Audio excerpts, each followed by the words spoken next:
Quiero compartir este tema número 2 que es muy importante para nosotros entender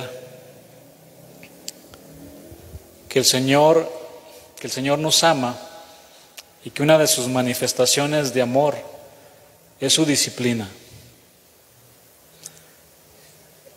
Y puede ser algo confrontante, pero es porque el Señor nos ama. Quiere que entendamos el día de hoy este mensaje que Él tiene para nosotros. Recuerden la serie La señal del profeta Jonás.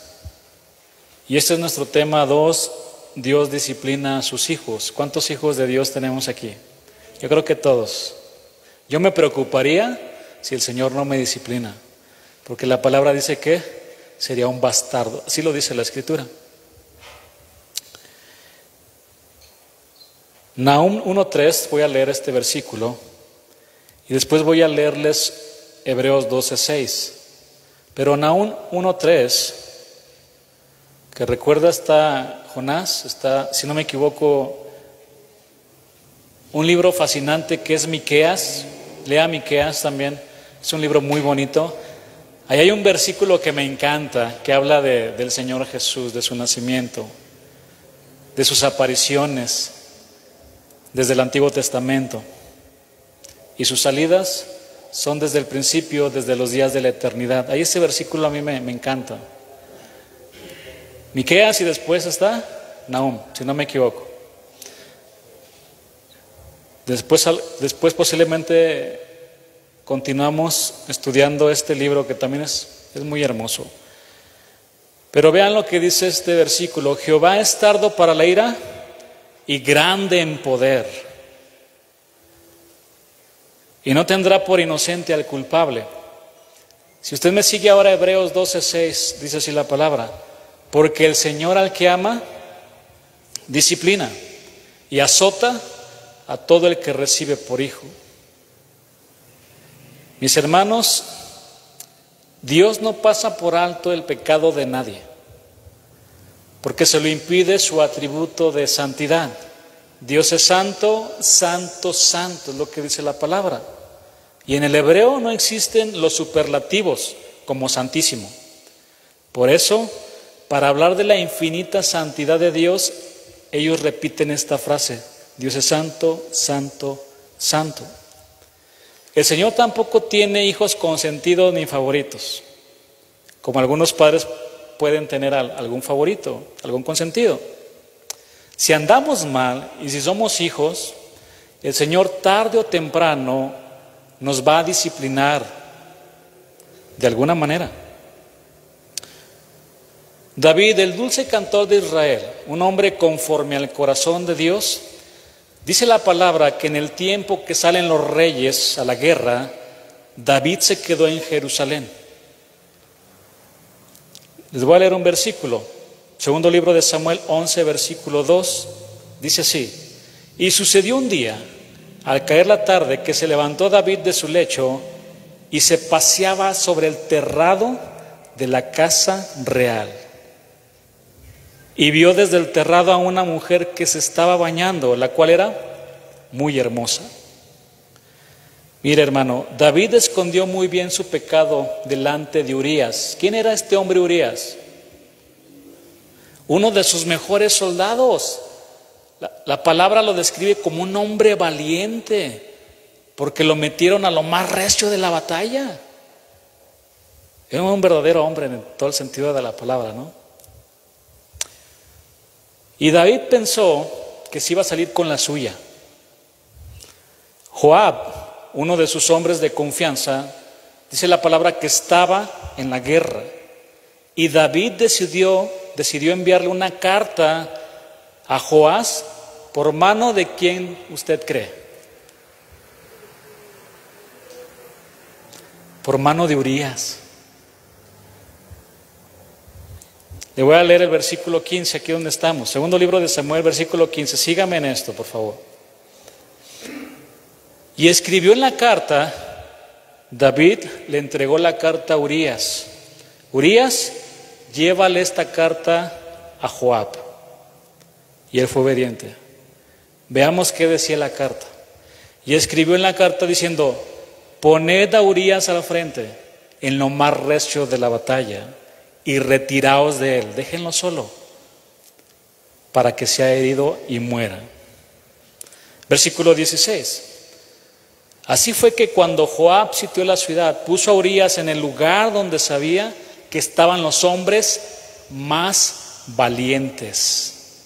Se quieren hombres valientes el día de hoy, no para pelear, sino para ser como Jesús. Me pegas, yo no voy a reaccionar. Me maldices, yo te voy a bendecir. Es difícil orar, pero esos son los hombres más valientes. Nuestro Señor Jesús fue un hombre muy valiente, el más valiente de todos. No respondía a nada. Versículo 17. Y saliendo luego los dos de la ciudad, pelearon contra Joab y cayeron algunos del ejército de los siervos de David. Y murió también Urías Heteo, un hombre muy fiel a David. Para esconder su pecado, David le dijo a este hombre: ve, disfruta, tómate unos días, voy a parafrasear la historia, ve con tu mujer y descansa, porque ya la había tomado. Si usted me acompaña al versículo 26, ahí dice la palabra: oyendo la mujer de Urías que su marido Urías era muerto, hizo duelo por su marido. Versículo 27. Y pasado el luto, envió David y la trajo a su casa, y fue ella su mujer, y le dio a luz un hijo. Mas esto que David había hecho, vean cómo termina, fue desagradable ante los ojos de Jehová, porque había tomado una mujer que no era de él, y además había asesinado, fue el autor intelectual del asesinato de uno de sus soldados fieles. Transcurrió por lo menos un año y David pensó que su vida iba a seguir normal. Sin embargo, a Dios no se le olvida nada, mi hermano, y mandó a Natán a confrontar a David con su pecado. Y vino la disciplina de Dios. David perdió a su hijo y con dolor en su corazón escribió el Salmo 51 que todos conocemos. Otro ejemplo, Pedro. Voy a leerles algunos versículos. Juan 13:36 al versículo 38. Le dijo Simón Pedro: Señor, ¿a dónde vas? Jesús le respondió: a donde yo voy, no me puedes seguir ahora, más me seguirás después. Le dijo Pedro: Señor, ¿por qué no te puedo seguir ahora? Mi vida pondré por ti. Jesús le respondió: ¿tu vida pondrás por mí? De cierto te digo, no cantará el gallo sin que me hayas negado 3 veces. Si usted me sigue ahora, Lucas 22:31, es muy importante, mis hermanos, entender que la palabra de Dios no está ordenada de manera cronológica. El hecho de que, por ejemplo, tengamos el libro de Génesis en primer lugar no significa que fue el primero o sea el más antiguo. Es como un rompecabezas que tenemos que armar, muy hermoso, y ahí es la tarea de escudriñar la palabra para poder enlazar los textos y tener un buen contexto. Lucas 22:31 dice: dijo también el Señor: Simón, Simón, he aquí Satanás os ha pedido para zarandearos como a trigo, pero yo he rogado por ti que tu fe no falte, y tú una vez vuelto confirma a tus hermanos. Él le dijo: Señor, dispuesto estoy a ir contigo no solo a la cárcel, sino también a la muerte. Y él le dijo: Pedro, te digo que el gallo no cantará hoy antes que tú niegues 3 veces que me conoces. No pasó mucho tiempo, Jesús fue arrestado y llevado a juicio, y Pedro y Juan le seguían. Pedro estaba afuera y de repente lo reconoció una criada: ¿tú eres también su discípulo? Y él respondió: no lo soy. Nuevamente le dicen: ¿tú eres uno de ellos? Ya les dije que no. Y el gallo cantó, y mientras él todavía hablaba, dice la palabra que entonces vuelto el Señor miró a Pedro, y Pedro se acordó de lo que le había dicho su maestro y lloró amargamente. Empezó la disciplina. Es muy interesante que si ustedes también estudian la palabra y en el Evangelio de Marcos, se aparece un ángel y les dice a las mujeres: vayan y díganle a mis discípulos y a Pedro que los voy a ver donde les dije. Pero vean, dijo a mis discípulos y a Pedro, porque Pedro me negó. Le voy a dar otra oportunidad. Pedro, te voy a dar otra oportunidad. Ya no lo estaba considerando dentro de su grupo de discípulos. Ven, díganle a mis discípulos y a Pedro. Le dije que orara conmigo en oro. Me negó también. Pero le voy a dar otra oportunidad, como la oportunidad que el Señor le dio al profeta Jonás, que vamos a estudiar también en este libro, para que fuera a predicar el Evangelio. Mira, hermano, la disciplina llegó con David 1 año después. Con Pedro fue en cuestión de días, pero llegó. David, el autor de muchos salmos, un verdadero adorador de Dios. Pedro, un hombre que tuvo revelaciones extraordinarias. Tú eres el Cristo, el Hijo del Dios viviente. Estuvo con Jesús prácticamente en el cielo, en el monte de la transfiguración. Esto nos indica que si ellos cayeron, cualquiera de nosotros podemos caer en cualquier momento, cualquiera. La palabra dice de esta manera: así que el que piensa estar firme, mire que no caiga. En otra versión se lee: por eso que nadie se sienta seguro de que no va a pecar, pues puede ser el primero en hacerlo. David recibió la fuerte disciplina de Dios algo tarde, con Pedro fue más rápido, pero los dos recibieron la disciplina del Señor. Mi hermano, la disciplina de Dios no es para juzgar, no es para destruir, es una manifestación del amor de Dios. ¿Hacia quién? Hacia sus hijos. Lea conmigo Hebreos 12:10.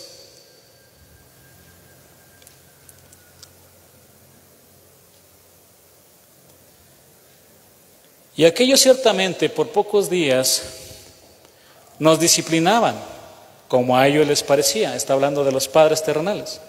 Pero para lo que no es provechoso, para que participemos de su santidad. Es decir, pero la disciplina de Dios siempre es buena para nosotros, a fin de que participemos de su santidad. Versículo 11. Es verdad que ninguna disciplina al presente parece ser causa de gozo. ¿Usted se ha gozado cuando ponen disciplina sobre usted? ¿Qué dicen los jóvenes que están aquí? Hoy tenemos reunión de jóvenes.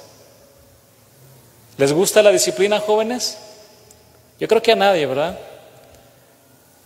¿Les causa gozo? Yo creo que tampoco, sino de tristeza. Pero miren, pero después da fruto apacible de justicia a los que en ella han sido ejercitados. Pero después produce la apacible cosecha de una vida recta para los que han sido entrenados por ella. Sigamos en el versículo 12. Por lo cual, levantad las manos caídas y las rodillas paralizadas, y haced sendas derechas para vuestros pies, para que lo cojo no se salga del camino, sino que sea sanado. El Señor no quiere que nos salgamos del camino, y nos va a corregir, y nos va a disciplinar, y nos va a llevar a las lágrimas.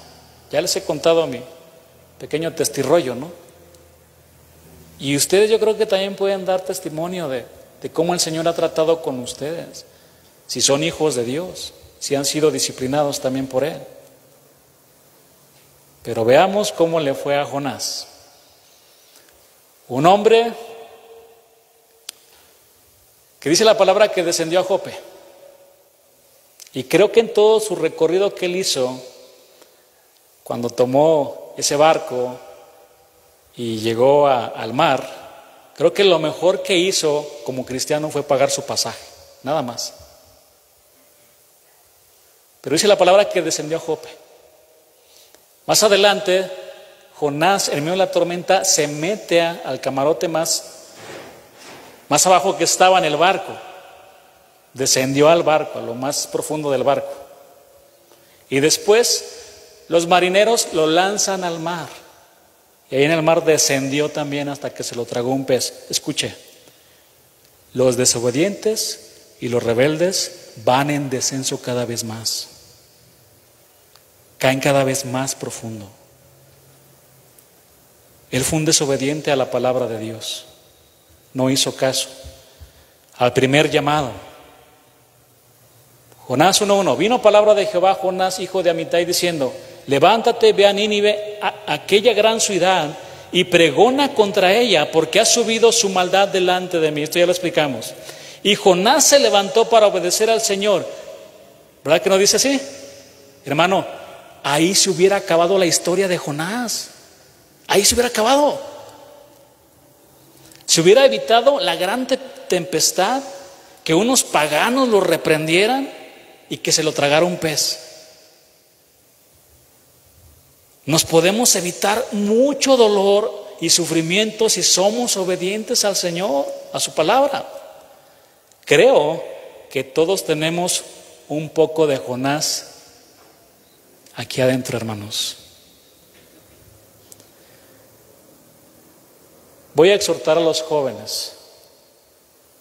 Mejor es que llores una semana, es que llores un mes, a que llores toda tu vida. Así te lo digo. Yo he visto, ustedes conocen de gente que está llorando actualmente porque se unen en yugo desigual.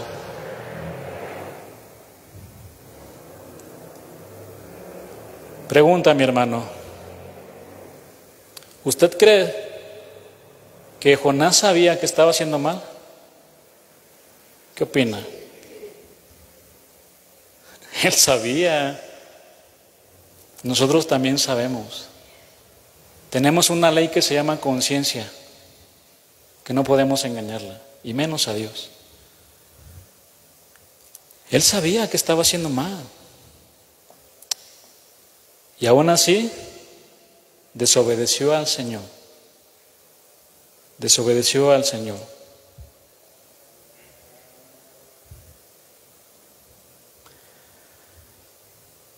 Pero a veces nos gusta desobedecerlo. Bueno, si usted es hijo de Dios, no espere nada más y nada menos, si usted está mal, que la disciplina del Señor, porque lo ama. Lo que Jonás escuchó fue una misión que nació en el corazón compasivo de Dios por Nínive. Pero en vez de ir a Nínive, pagó su pasaje y se fue a Tarsis. Tarsis, de acuerdo a los mapas actuales, correspondería al sur de España. Y lo que es Nínive a la parte de Irak actualmente, totalmente opuestos. Se fue a un lado diferente al que el Señor le indicó. Ya en el barco rumbo a Tarsis, se metió a la parte más baja del barco, preparó su camita y recitó las palabras: en paz me acostaré y así mismo dormiré, porque solo tú me haces vivir confiado. Porque él hablaba cristianés. Temo a Jehová y soy hebreo. Él dijo, realmente estaba temiendo a Dios. Profesan conocer a Dios, pero con sus hechos lo niegan. Por las mismas palabras de Jonás, hasta parece que él tenía una fuerte depresión. No quería estar con nadie, menos con Dios, porque él pensaba que iba a escapar de la presencia de Dios. Por eso lo vemos durmiendo y 2 veces pidiendo, escuché, que le quitaran la vida. 2 veces. De hecho, le pidió a Dios, quítame la vida. Ya, estoy cansado. Yo quería que mandaras a esas personas al infierno, pero tú eres bueno y los perdonaste. Estoy enojado, Dios, contigo. Prefiero la muerte. Ya leyeron el libro, ¿no? Si lo leyeron, se darán cuenta que no les estoy mintiendo.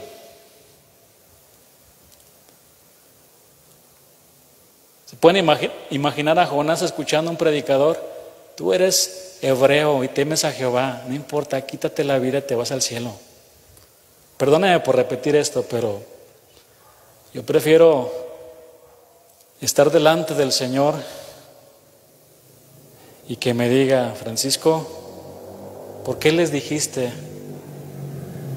O sea, que se quitaran la vida. Predícales la palabra, Francisco. No les prediques tus pensamientos. Predícales lo que dice la Escritura. Y Jesús es vida y vida en abundancia. Amén. En medio de una gran tempestad, les dijo a los marineros, arrójenme al mar para que se calmen. Como les decía en el capítulo 4 ya, que vamos a seguir avanzando, él ya está muy enojado porque Dios había perdonado al pueblo de Nínive. Y le dijo, quítame la vida. Pero Dios no le quitó la vida porque quería tratar con su siervo.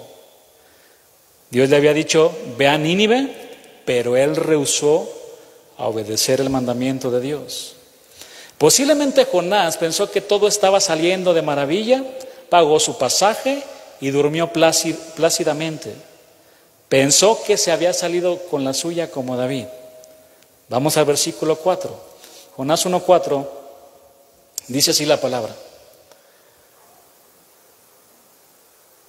Pero Jehová hizo levantar un gran viento en el mar, y hubo en el mar una tempestad tan grande que se pensó que se partiría la nave. Dios levantó una poderosa tempestad, ¿por causa de quién? Por causa de Jonás, por causa de su rebeldía. El Señor le dio una promesa a Abraham, que les voy a leer. Génesis 12, versículo 2 y versículo 3 dice así: y haré de ti una nación grande, y te bendeciré, y engrandeceré tu nombre, y serás bendición.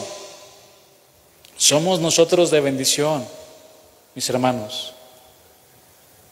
Aún recuerdo un testimonio del pastor Chuy, en donde dice que en un restaurante él llegó en esos días donde pues prácticamente las personas no asistían, y ahí estuvo hablando con un pastor, no, con algunos de sus amigos, y dice, mira, te voy a comprobar que cuando lleguemos aquí se va a llenar aquí el restaurante de personas, porque también somos de bendición.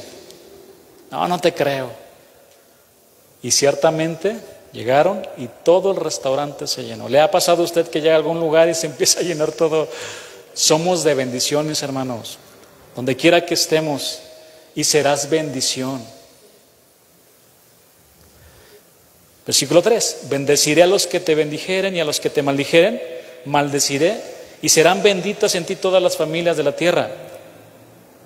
Cuando andamos mal, llevamos de todo menos bendición. Por causa de Jonás, casi todos los marineros pierden la vida. Pierden la vida, hermano. El episodio entre Jehová y los marineros nos deja una pregunta muy válida. ¿Quién teme más al Señor? ¿Los marineros o Jonás en esta historia? Los marineros, los paganos. El concepto clave que se repite es el temor. En el comienzo y en el final vemos a los marineros con más temor de Dios que el mismo Jonás. Pero sigamos leyendo, versículo 5.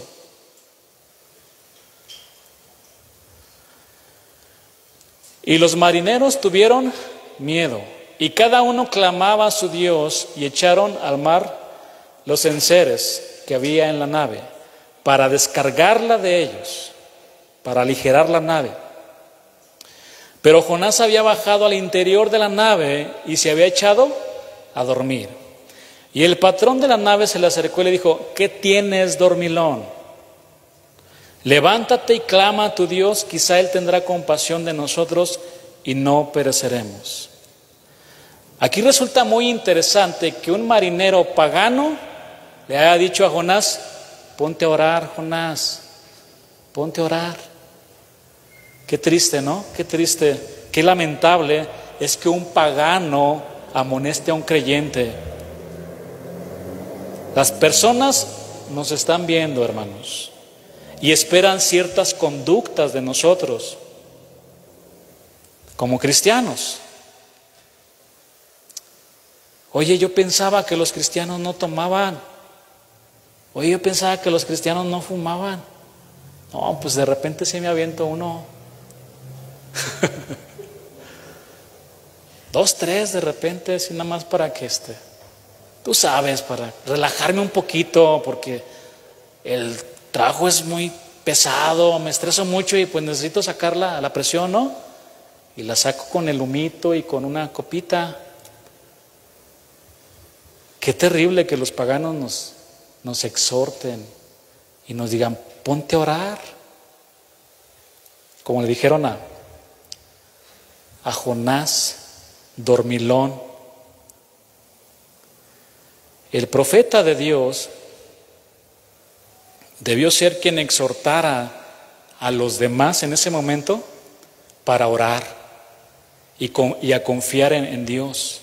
Como esa confianza que tuvo el apóstol Pablo, que también enfrentó una tormenta que casi terminaba con la vida de todos los tripulantes. Vamos a leer algunos versículos.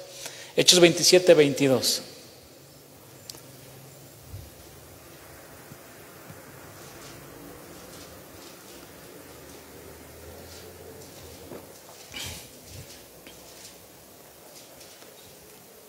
A mí en varias ocasiones me han dicho: oye, pues yo conozco cristianos que sí le entran a la botella. Ya no les digo nada, hermanos. Digo, yo no. No, pero ¿por qué él sí? Yo no. Yo no. Es una convicción tan profunda en el corazón. Y necesitamos convicciones como cristianos.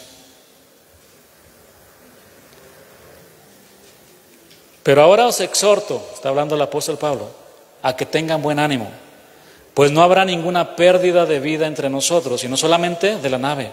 Porque esta noche ha estado conmigo el ángel de Dios, de quien soy y a quien sirvo, diciendo: Pablo, no temas, es necesario que comparezcas ante César, y aquí Dios te ha concedido todos los que navegan contigo. Por tanto, oh varones, tened buen ánimo, porque yo confío en Dios que será así como se me ha dicho. ¿Qué diferencia con Jonás, no? Pablo se levantó y le dijo: confíen en Dios. ¿Estás pasando por una prueba difícil? ¿Por esta tormenta? Confía en Dios. Afírmate en el Señor. No importa que sea una tempestad muy grande, sigue confiando en Dios. Y vaya que se la vieron bien difícil. Lea todo ese capítulo. Salieron hasta en tablas. Pero ninguno se perdió, todos vivieron como el Señor le había dicho a Pablo. Pero sigamos, Jonás 1:7. Y dijeron cada uno a su compañero: venid y echemos suertes, para que sepamos por causa de quién nos ha venido este mal. No esta bendición, este mal. Y echaron suertes, y la suerte cayó sobre Jonás.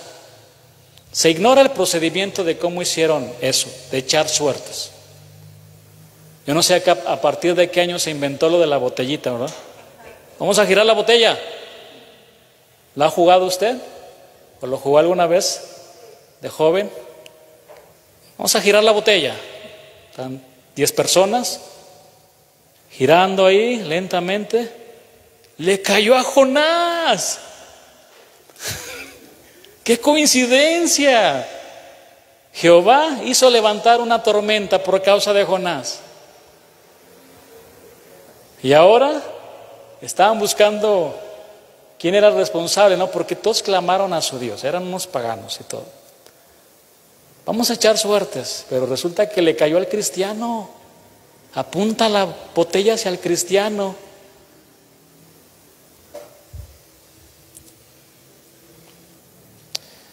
Miren, en la antigüedad, cuando había que elegir a alguien de entre toda la tripulación, el procedimiento más común entre los marineros consistía en ver quién sacaba de una bolsa al azar un frijolito oscuro de entre un montón de frijolitos blancos.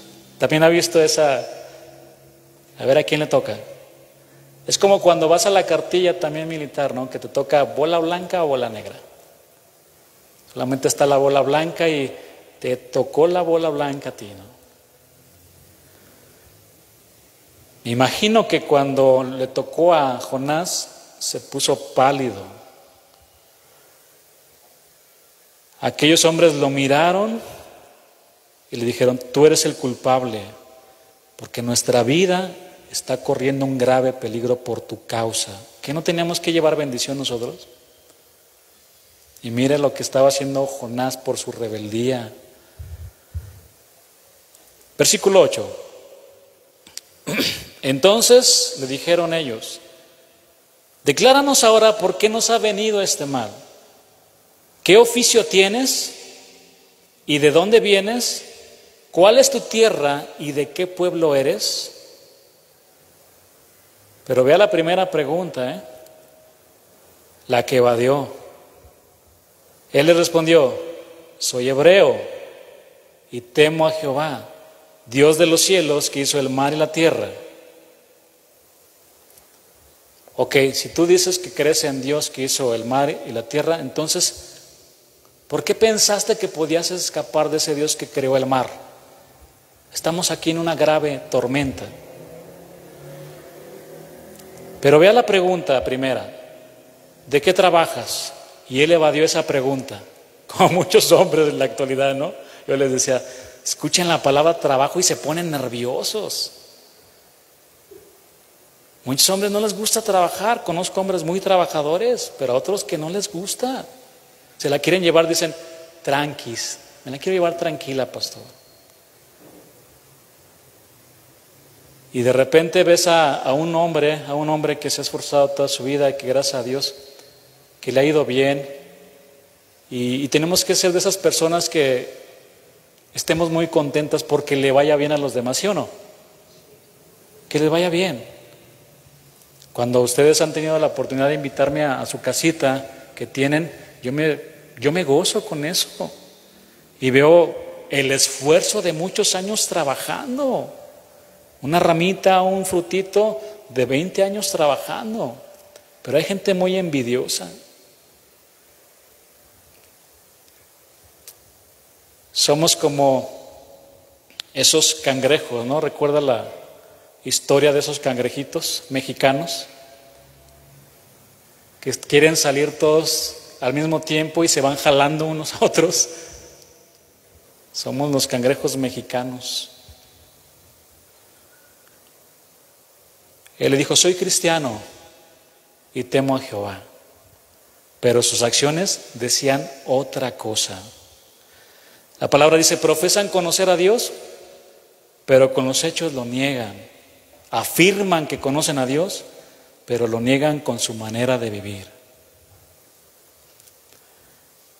La manera en que nosotros como cristianos podemos adornar, podemos vestir la hermosa palabra de Dios, ¿cómo es? Con nuestra vida, obedeciendo la palabra del Señor. Así es como se adorna la palabra de Dios. Versículo 10. Y aquellos hombres temieron sobremanera y le dijeron: ¿por qué has hecho esto? Porque ellos sabían que huía de la presencia de Jehová, pues él se lo había declarado. Y le dijeron: ¿qué haremos contigo para que el mar se nos aquiete? Porque el mar se iba embraveciendo más y más por causa de Jonás. ¿Qué hubiera sucedido si en ese instante Jonás hubiera caído de rodillas y hubiera clamado a Dios y le hubiera pedido perdón? Él conocía a Dios, un Dios misericordioso que iba a perdonar. Por supuesto que el Señor le iba a perdonar, pero no lo hizo. No lo hizo. Era duro de corazón y pensó que se iba a salir con la suya. Láncenme al mar. Prefiero ahogarme que predicarle a los hombres de Nínive. Aquí ya acabó todo. Pero déjeme decirle algo aquí, mi hermano. Dios no pierde ninguna de sus batallas. Siempre va a ganar. Y el que perdió fue Jonás. Y al final también obedeció, como lo vamos a estudiar más adelante. Dios lo hubiera perdonado, pero Jonás no quería arrepentirse. Había llegado a un punto donde prefería morir antes de hacer la voluntad de Dios. Qué deplorable es cuando un creyente en su rebeldía llega hasta ese punto. ¿A cuántas personas ha conocido que comienzan bien como cristianos y después andan de desobedientes y de rebeldes por todos lados? Andan mal, no andan haciendo la voluntad de Dios y necesitan arrepentirse de sus pecados. Para ellos lo más fácil es echar la culpa a cualquiera, menos a ellos mismos. A cualquiera. Siempre apuntan hacia todos.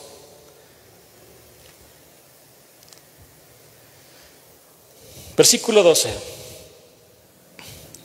Él le respondió: tomadme y echadme al mar, y el mar se os aquietará, porque yo sé que por mi causa ha venido esta gran tempestad sobre vosotros. Y aquellos hombres trabajaron para hacer volver la nave a tierra, mas no pudieron. Es decir, hicieron todo lo posible para no lanzar a Jonás al mar. No pudieron, porque el mar se iba embraveciendo más y más contra ellos. Entonces, vea a los paganos clamando a Dios en vez del profeta. Entonces clamaron a Jehová y dijeron: te rogamos ahora, Jehová, que no perezcamos nosotros por la vida de este hombre, ni ponga sobre nosotros la sangre inocente, porque tú, Jehová, has hecho como has querido. Y tomaron a Jonás y lo echaron al mar, y el mar se aquietó de su furor. Versículo 16. Y temieron aquellos hombres a Jehová con gran temor, y ofrecieron sacrificio a Jehová e hicieron votos. ¿Qué lección nos está dando aquí el Señor? Hemos visto también la vida de nuestro Señor Jesucristo, y en ocasiones Él exalta la fe de los paganos. Nunca he visto tanta fe como en este hombre.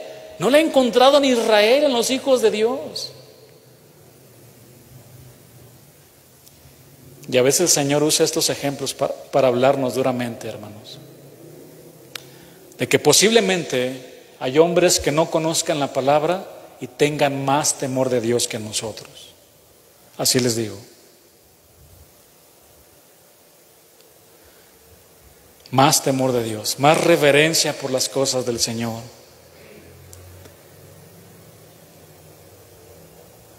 Pero cuando Jonás pensaba que ahí iba a acabar, se empezó a hundir en el mar. Y él pensaba: en cuestión de segundos me voy a ahogar. Aquí se acaba todo. Él pensaba eso.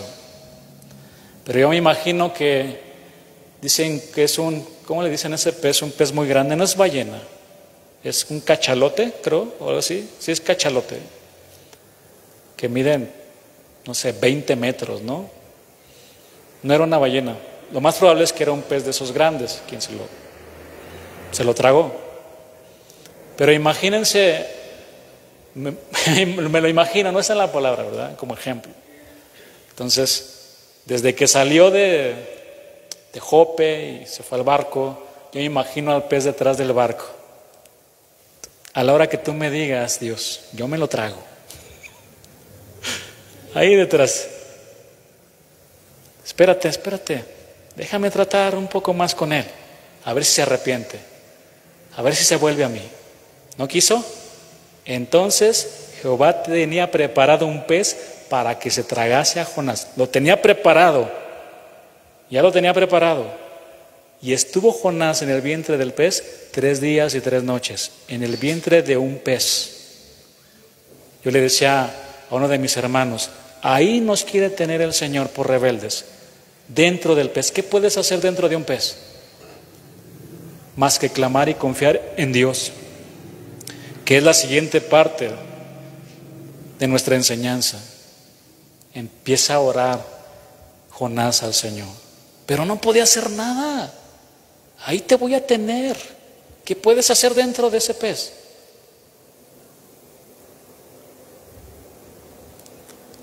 Para que confíes en mí, para que te arrepientas y te vuelvas de todo tu corazón a mí.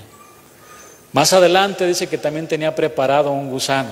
Y esa palabra se repite por lo menos 4 veces en el libro de Jonás. Qué interesante que el Señor nos muestra aquí a su reino animal. Pueden ver un pez, un gusanito, una calabacera, el mar. Es necesario estudiar un poquito más este libro, que es maravilloso. Porque al final, como les he mencionado, la gente de Nínive se arrepiente de sus pecados y Dios los perdona. Y se salvan no solamente los seres humanos, sino muchos animales. El Señor no permite que se pierdan todos estos animalitos, ¿no? Mis hermanos, Dios va a tratar una y otra vez cuando andemos mal delante de Él.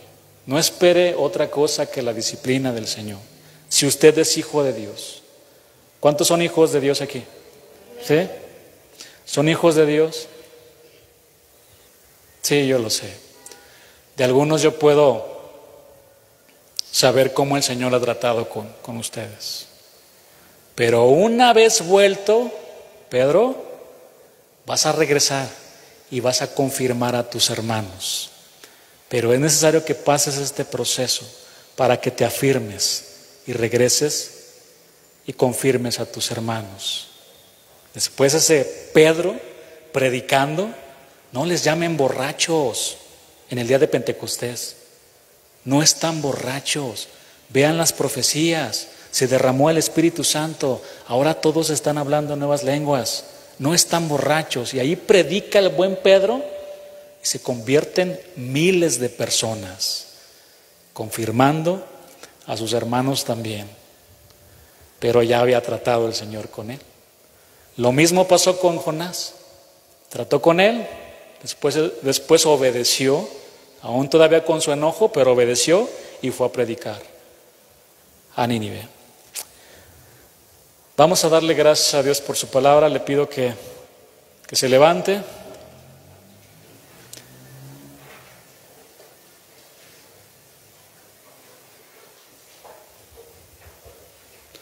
Hermanos, nos conviene obedecer la palabra de Dios. Y cuando usted está enfrentando la disciplina de Dios, discierna qué es la disciplina de Dios. Porque muchos, al no conocer a Dios, lo primero que hacen es echar la culpa al diablo. Seguramente esta tormenta que se levantó fue por causa del diablo. Seguramente ese pez que estaba ahí lo tenía preparado el diablo para mí. No se equivoque. Dios lo tenía listo para nosotros, para tratar con nosotros por ser rebeldes a Dios y a su palabra. Amén. Porque el Señor al que ama, disciplina. Aquí el Señor nos está dando una señal de disciplina. La primera fue una señal de obedecer sus mandamientos. Ahora nos da la señal de una disciplina cuando no obedecemos sus mandamientos. Estemos alertas cuando pase eso. Estemos alertas. Y pedirle perdón al Señor de inmediato. No hay que resistirnos. Muy bien. Vamos a orar.